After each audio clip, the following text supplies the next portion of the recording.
Bienvenue, vous écoutez Azimut. Ici, on parle orientation avec les parents qui s'intéressent à l'orientation scolaire de leurs ados. Azimut s'appuie sur des dizaines de spécialistes de l'orientation pour vous informer et vous conseiller. Vous pouvez retrouver l'ensemble des contenus classés par rubrique et par situation sur notre site azimut-orientation.com. Et surtout, n'oubliez pas de vous abonner à notre newsletter.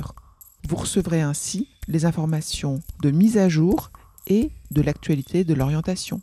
Bonne écoute. Bonjour monsieur, Bonjour.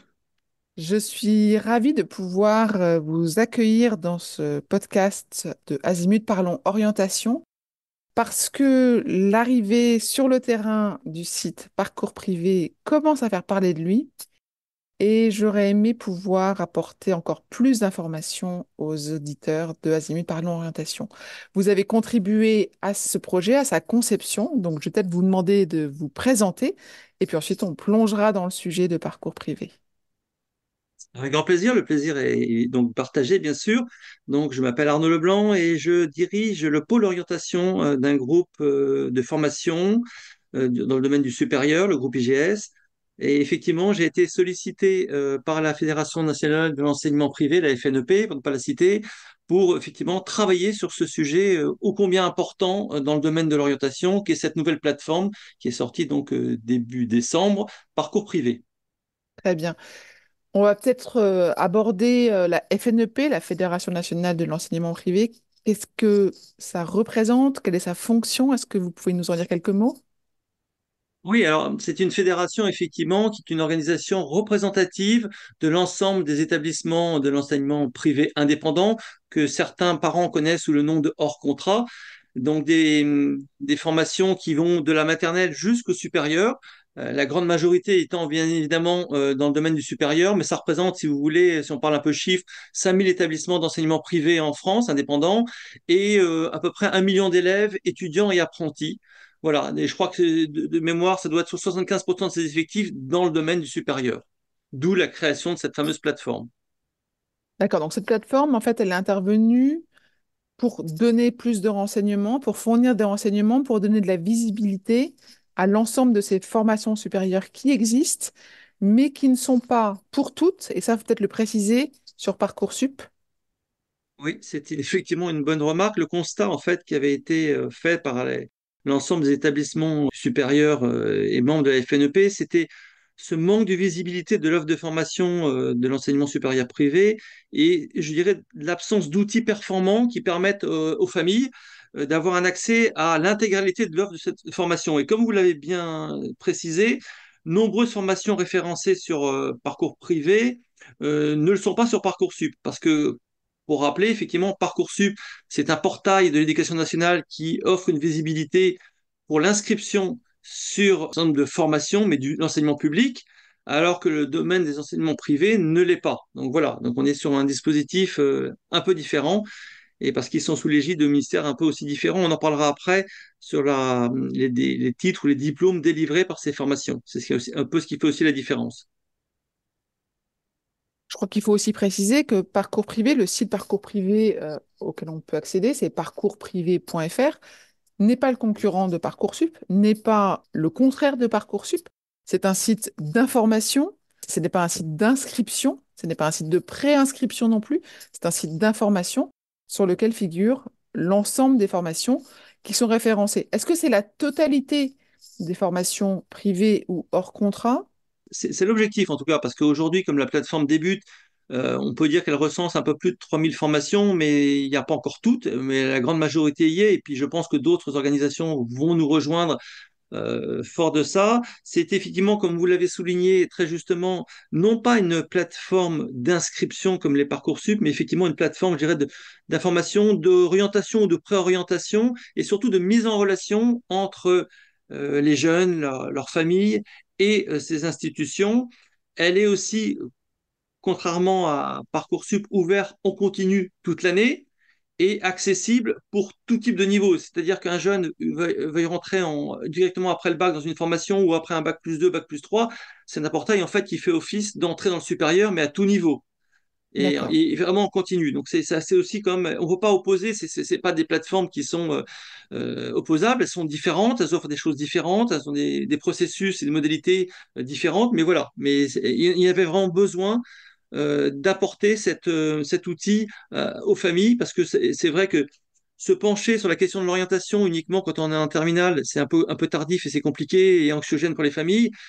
Quand on peut le faire bien en amont, en seconde, en première, terminale, commencer à regarder quelles sont les formations qui sont là, euh, qu'est-ce qu'elles proposent, et ainsi de suite, c'est quand même préférable. Avant d'aller parler des histoires de diplôme et d'accréditation, qui pour moi est un sujet vraiment important et intéressant à apporter, peut-être parler des cas d'usage. C'est-à-dire que on est une famille, je suis une maman d'un jeune, d'une jeune en recherche d'orientation. Si je vais sur parcours privé, qu'est-ce que je fais? Qu'est-ce que je trouve? Et j'ai l'impression qu'il y a deux niveaux. Il y a le niveau non connecté, puis le niveau connecté. Peut-être que vous pouvez expliquer ces deux parties-là. En fait, ça fonctionne comme une plateforme classique euh, en ligne. Ça permet effectivement d'avoir accès à un certain nombre de données avec des filtres, un peu comme les gens ont l'habitude de le voir sur Parcoursup, parce qu'effectivement, quand on parle de toutes les formations qu'il y a et se retrouver dans cette jungle-là, c'est pas évident. Donc, soit effectivement, on a une idée un peu précise de ce que l'on veut faire. On peut aussi ne pas avoir d'idée du tout, mais il y a un certain nombre de filtres. Alors, ça peut être par niveau d'entrée, ça peut être la durée des études, le domaine de formation, la ville de campus. Alors je dis la ville de campus parce qu'on sait qu'aujourd'hui, beaucoup de choix des jeunes se font par rapport à la proximité géographique de l'enseignement de formation et de là où on réside. Donc on peut aussi avoir ce degré de finesse. Ça peut être sur les modalités d'apprentissage. Est-ce qu'on veut des formations qui sont en présentiel, en distanciel, ou un mix entre les deux? Est-ce qu'on privilégie l'alternance, l'initiale, ou un peu aussi un mix entre les deux? Est-ce que l'international doit avoir une part importante dans le cursus que l'on veut suivre ou tout simplement avoir des horaires aménagés, faire une année de césure? Donc voilà, il y a un certain nombre de filtres. Et après, comme vous l'avez dit très justement, il y a des possibilités de créer ou de pas créer de compte sur la plateforme. Alors ça, c'est comme dans toutes les plateformes Internet.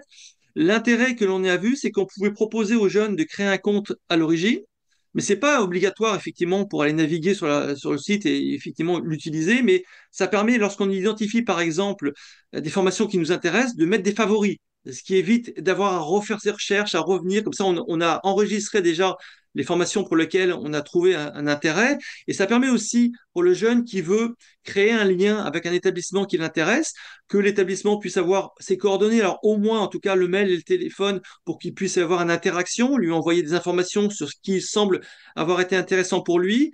Et puis déjà, ça lui permet effectivement, en ayant un compte, ben, d'avoir un certain nombre de choses qui sont déjà préenregistrées, ne pas avoir à les ressaisir à chaque fois qu'il va y aller. Voilà, c'est vraiment le côté pratique de cette plateforme. Si un jeune est intéressé par une des formations qu'il a identifiées, j'imagine qu'il a l'information de l'admission, de la candidature qui lui est fournie. Il va en fait avoir tous les types d'informations nécessaires. Effectivement, alors il y aura des fiches écoles ou des fiches formation, parce que dans chaque type d'établissement, il y a un certain nombre de formations et elles sont assez variées. Et donc, il pourra faire le tri de ce qui l'intéresse, mais dans les deux cas de figure, il y aura un détail assez conséquent. Alors, si on parle de formation, il y aura le déroulé de la formation, le contenu, le nombre d'heures, les débouchés métiers. Il y aura aussi des vidéos avec des témoignages. Il y aura aussi peut-être des visites de campus en virtuel. Il y aura des photos, un certain nombre de documents, des liens aussi avec les événements organisés par les établissements, des journées portes ouvertes, pour ne pas les citer, parce que c'est un moyen effectivement aussi d'être mis en relation assez rapidement. Voilà, il y a un certain nombre d'informations très précises, des chiffres clés qui permettront d'avoir une vraie première clé de lecture, qui n'empêchera pas quand même, c'est ce qu'on souhaite aussi, c'est créer le lien avec les établissements pour que les jeunes aillent les rencontrer, parce que un certain nombre d'études menées par différents organismes ont fait état cette année du fait que un des éléments forts dans le choix définitif du jeune, c'est effectivement la rencontre avec ces établissements. Et c'est ce qu'on essaie de créer, c'est créer ce lien grâce à Parcours Privé. Très intéressant. Une donnée qui est quand même importante et recherchée et étudiée par les familles et les parents en particulier, souvent, c'est la notion de diplôme, sa valeur, sa constitution, son accréditation, etc. Et c'est un sujet dont on a déjà parlé. Peut-être qu'on peut revenir sur, par exemple, des termes qu'on voit assez souvent, qui sont, par exemple, un titre RNCP, et d'autres. Qu'est-ce que ça veut dire et est-ce que vous pouvez nous expliquer un peu tout ça? Vous avez effectivement raison parce que c'est une question que beaucoup de parents me posent. Ils ont un peu de mal effectivement à faire la part entre ces différents types de reconnaissance, sachant qu'il y en a qui me disent est-ce qu'il y a des bons labels, des bons diplômes ou des mauvais diplômes? Non, en fait, il y a soit des formations qui délivrent des diplômes ou des titres qui sont reconnus, soit ils n'ont rien de tout ça. Donc là, effectivement, on peut se poser la question. Par contre, dans les systèmes de reconnaissance, aujourd'hui, il y a deux systèmes parallèles de reconnaissance. Ils ne s'opposent pas, simplement, ils sont évalués de manière différente. D'un côté, on a toutes les formations qui sont sous l'égide du ministère de l'Enseignement supérieur et de la Recherche, ce que beaucoup de parents appellent l'éducation nationale, et qui délivrent donc des diplômes qui sont alors les BTS, le visa, le grade de licence, le grade de master, pour en citer que quelques-uns d'entre eux, et où le ministère évalue la qualité pédagogique de ces formations. Donc, pédagogie où la théorie, en fait, est reine via l'acquisition, je dirais, de concepts. Et ça veut dire que ce ministère va valoriser surtout les connaissances d'un individu. Alors que de l'autre côté, vous avez cité effectivement ces titres RNCP, qui sont des titres qui sont délivrés par France Compétences, qui émanent du ministère du Travail et de l'Emploi, et qui, comme son nom l'indique, va plutôt valoriser des compétences plutôt que des connaissances, via par exemple des ateliers, des cas pratiques, des stages en entreprise, l'alternance qu'on a cité tout à l'heure, et une pédagogie, effectivement, où là, on est moins dans la théorie, mais plus dans la pratique, parce que les enseignants sont des professionnels du milieu, et donc, du coup, vont faire travailler les jeunes sur des cas d'usage d'entreprise, et, du coup, les jeunes sont sur des cas plus concrets que ce qu'ils peuvent trouver, effectivement, alors, par exemple, à l'université, où on est vraiment sur des concepts très théoriques. Voilà. Donc, c'est pas deux systèmes qui s'opposent, simplement, c'est deux ministères qui évaluent des choses complètement différentes. Ce qui ne veut pas dire que l'une ou l'autre des formations ne sont pas professionnalisantes ou n'ont pas des compétences techniques. C'est simplement qu'on évalue des choses complètement différentes. Mais à partir du moment où il y a une reconnaissance de l'une ou de l'autre, elles sont reconnues par les entreprises de la même manière. C'est simplement que les parcours proposés par ces formations utilisent des techniques différentes. Est-ce qu'il y a un système de reconnaissance international qui s'applique aussi à ces établissements? Oui, de toute façon, toutes ces pédagogies sont très ouvertes effectivement sur l'international et aujourd'hui, on est dans un système qui permet effectivement d'avoir des formations qui sont reconnues un peu partout en Europe ou à l'international. Et de toute façon, quand on parle d'écoles et aujourd'hui qui proposent des diplômes qui sont reconnus, on ne peut pas imaginer que l'international, comme vous l'avez dit, ne soit pas dans le partie intégrante du cursus des jeunes. On voit par exemple beaucoup, par exemple, pour ne citer les écoles de commerce qui sont celles où l'international est le plus prégnant, c'est qu'effectivement une partie du cursus va s'effectuer avec des universités partenaires sous forme de système d'échange et des fois certaines écoles proposent même des doubles diplômes. Voilà, pour bien s'assurer de cette ouverture culturelle, de l'apprentissage des langues qui font partie aujourd'hui des critères indispensables pour les entreprises qui recrutent des jeunes. Est-ce qu'il y a des filtres à l'adhésion des formations ou des établissements dans parcours privé? Est-ce que, par exemple, vous avez des refus parce que certains critères ne sont pas respectés? Quels sont vos critères en fait de recrutement des établissements ou de référencement des établissements? Parcours privé a pour objectif de regrouper l'ensemble des formations du privé, quelles qu'elles soient. Simplement, on va bien s'assurer que toutes les formations qui seront présentes vont bien diffuser des informations qui ne sont pas erronées. Donc, il y aura un système de contrôle de la part des équipes de la FNEP.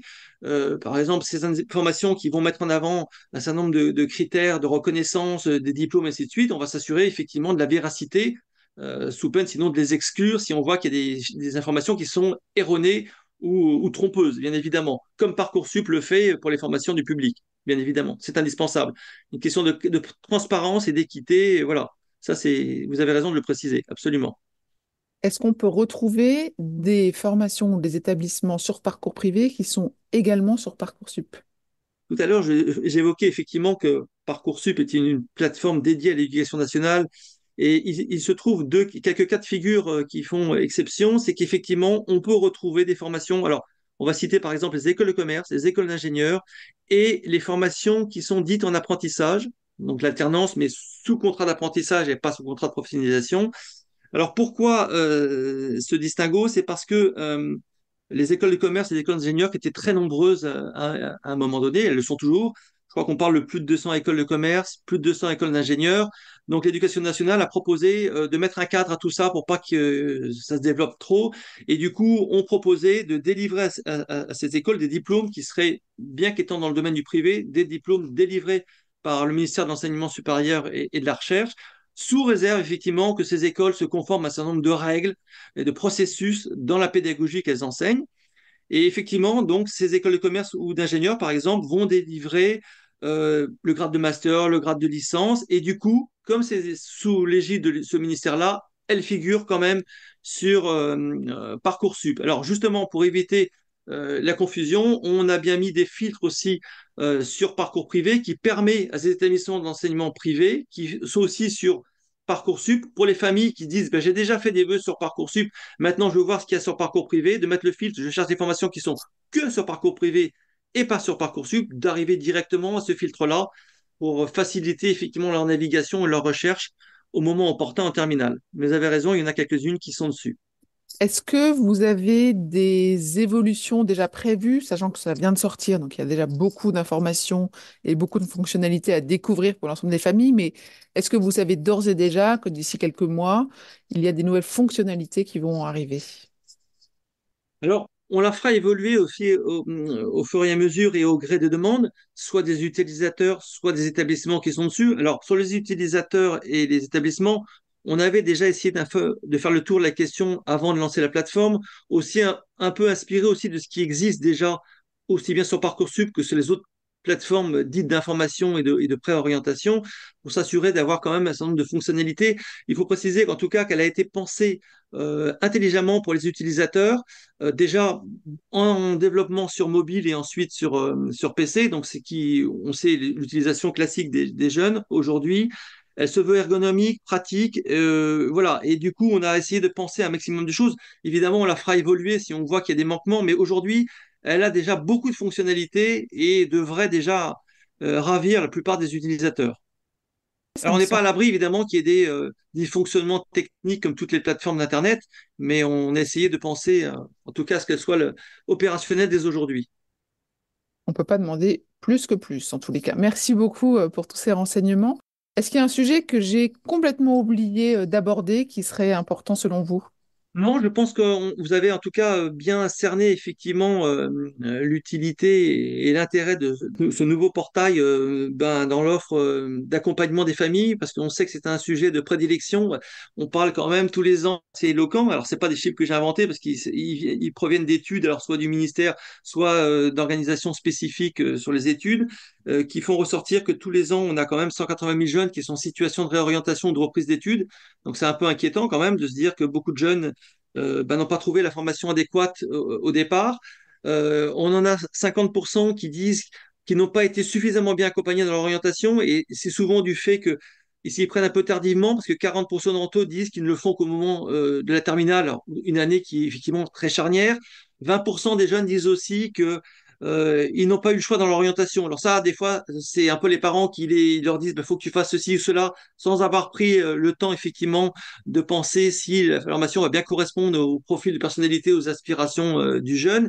Et puis, on a aussi les accompagnants, je parle aux professeurs principaux, les CPE, les responsables d'orientation dans les lycées, qui disent qu'ils ont malheureusement, alors pour plus de la moitié d'entre eux, ni le temps, ni les moyens d'accompagner suffisamment bien leurs jeunes, parce qu'ils ont aussi une actualité qui leur prend beaucoup de temps. Voilà, donc on voit que l'orientation, c'est un sujet très sensible sur lequel il y a effectivement de gros besoins et Parcours Privé est là en tout cas pour essayer d'aider les familles à s'y retrouver dans cette jungle. Merci beaucoup de cette explication de ce nouveau site Parcours Privé. Merci, monsieur. Merci à vous et avec grand plaisir. Je vous retiens quelques instants. Vous écoutez peut-être sur Apple ou sur Spotify ou sur Deezer ou sur une autre application de podcast. Je voulais m'assurer que vous connaissiez l'existence de notre site azimut-orientation.com. Sur ce site, les contenus sont organisés par thématique et par situation. Ceux qui connaissent adorent et utilisent notre moteur de recherche, ce qui leur permet d'aller chercher directement le bon contenu qui correspond à leurs problématiques. Je vous encourage à vous y connecter et n'oubliez pas de vous inscrire à notre newsletter. Merci de votre fidélité et à bientôt.